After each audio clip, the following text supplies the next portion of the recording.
Ladies and gentlemen, welcome to the National Timely Action Hour podcast. This is the show where we talk about everything from comic books to Doctor Who and everything in between. My name is Aidan, and I hope that you're doing well today.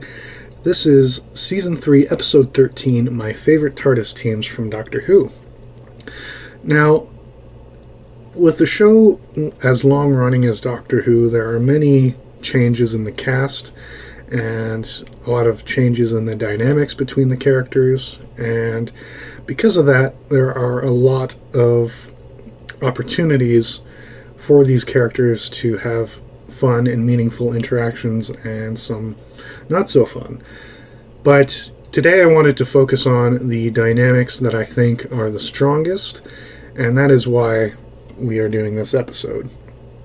So I'm going to be going from number 1 being my favorite to number 13 being one that I really like but not as strong.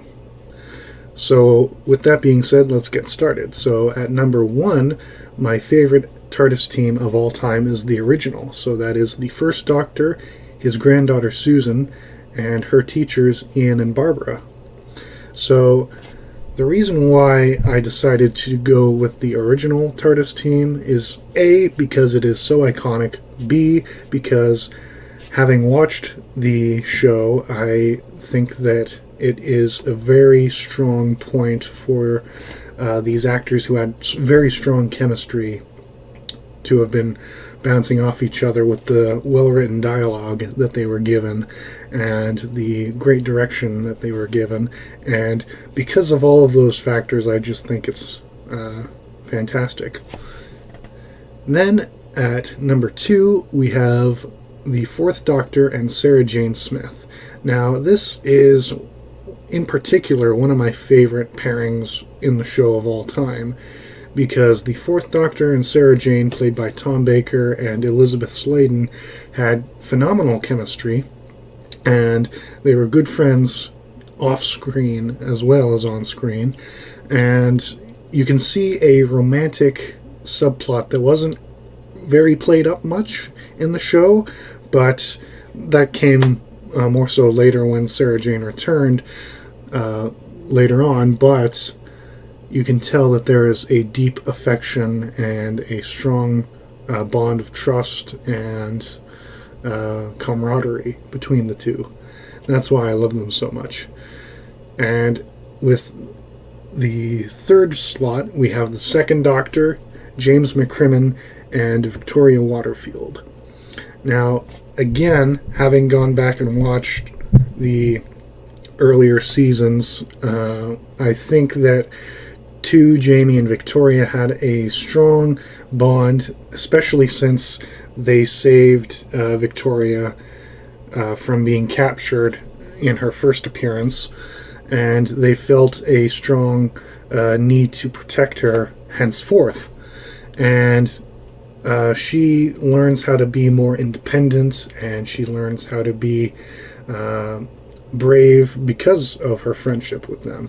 And the Second Doctor and Jamie, I believe it was the Second Doctor's second episode when they first met. I could be wrong. Please excuse me if I am. It's been a while since I've watched it. But he came on to the scene very quickly after the First Doctor regenerated into the second. But their friendship is phenomenal. And if you know me, you know that I'm one of the people who thinks that the Second Doctor and Jamie would have made a cute gay couple. Then, moving on to the fourth slot, we have the Third Doctor and Josephine Grant. Now, the reason why I didn't choose his companion Liz Shaw or Sarah Jane Smith, who started as a Third Doctor companion before he regenerated into the fourth, the reason why I went with Joe is because his dynamic with her, again, very friendly and very trusting between the two of them, and their interactions with the Master are top tier in my personal opinion, and not much else to say other than I really like them together. Then at the fifth slot, we have the Fifth Doctor, Nyssa, Tegan, and Adric. So the reason why I put them together and didn't add Turlo or Chameleon, who were some of the Fifth Doctor's later companions, is because his original dynamic with his three human friends, although Nyssa is not from Earth and nor is Adric, but at least I don't think Adric's human, I forget. Again, please forgive me if I'm wrong. It's been a while since I've watched a lot of these episodes, but his human-like friends are, very well-written, strong, and good characters, and I just really like their interactions. Then at the 6th spot, we have the 7th Doctor and Ace. Ace is like a daughter to the Doctor, and he tries to teach her how to be, a hero, and how to, overcome her fears and any outside obstacles. And they just really have a great dynamic. And Sophie Aldred, who played Ace, and Sylvester McCoy, who played the 7th Doctor, are still very good friends to this day. So you can tell when they were filming it that they were having a great time. And that's why I love them so much. Then at the 7th spot, we have the 10th Doctor and Donna Noble.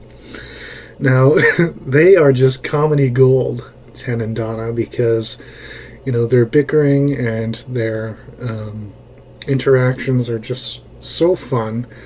And Donna's ending was very tragic. I haven't, at the time of recording, seen the 60th anniversary specials, but I know that David Tennant and Catherine Tate return, so please don't spoil them for me or anyone else who haven't seen them.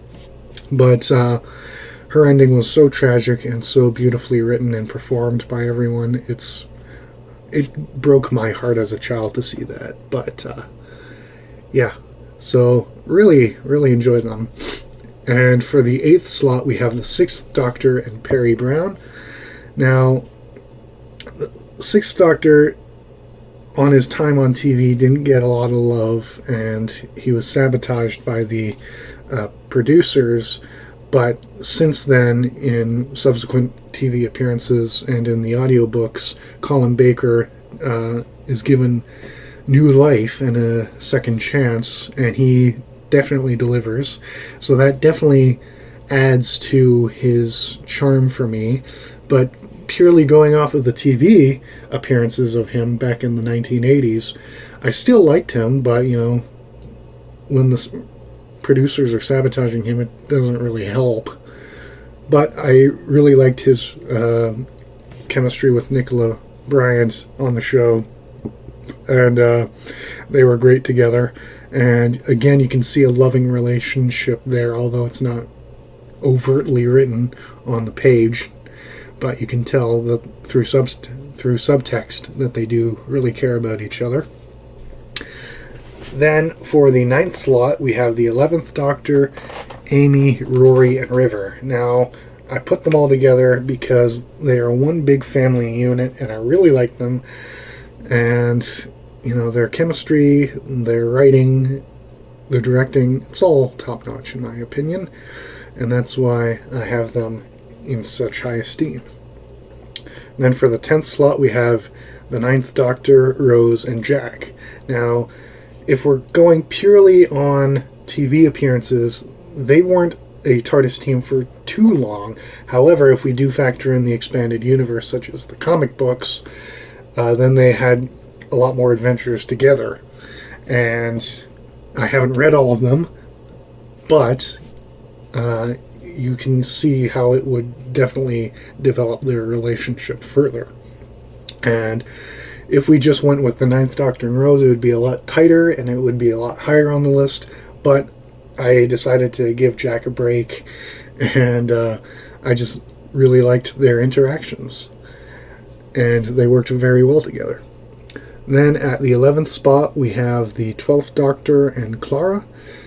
And a lot of the setup for the Doctor's relationship with Clara was built up in his 11th incarnation. However, the majority of her time is spent with the 12th Doctor. Therefore, I decided to put her with number 12. and they have a great relationship. The writing is top tier, in my opinion, and the performances by Peter Capaldi and Jenna Coleman were phenomenal. There are some hits and misses, but that's with any TV show. And overall, I just really liked their dynamic. Almost there. At number 12, we have the 13th Doctor, Yaz, Ryan, and Graham. Now, I was going to put them at the bottom, but because Graham and Yaz are so well written, I really like them. Although Ryan doesn't get that much to do throughout his time, but he does have moments to shine, which is why I like Ryan. And the 13th Doctor, I love her. And overall, I think that they're a great TARDIS team. They really became a family unit, which is why the 13th Doctor calls them her family. And finally, we have the 8th Doctor and Charlie. And again, this is one of the more overt romantic relationships, and the only reason why I have them at the bottom is because I haven't had much time with them. The 8th Doctor only had the movie and 2 episode appearances, but the majority of his time is through the audiobooks and the novels and the comic books. And that's where Charlie is an exclusive companion for him and a lover for him. And I've only heard one of their audiobooks, which is why I put it so low, but I did enjoy their dynamic in that book. So overall, that is why I placed these TARDIS teams in their ranking. Please feel free to disagree with me, and if you are new to my channel and want to hear more Doctor Who content or comic books like Superman and Spider-Man or Star Wars or Lord of the Rings, please subscribe and share with your friends. And please subscribe to my YouTube channel, The National Timely Action Hour, where I do comic book reviews, TV, movie, and game reviews and gameplay. And thank you very much for listening, and I sincerely hope that you have a wonderful day. Bye.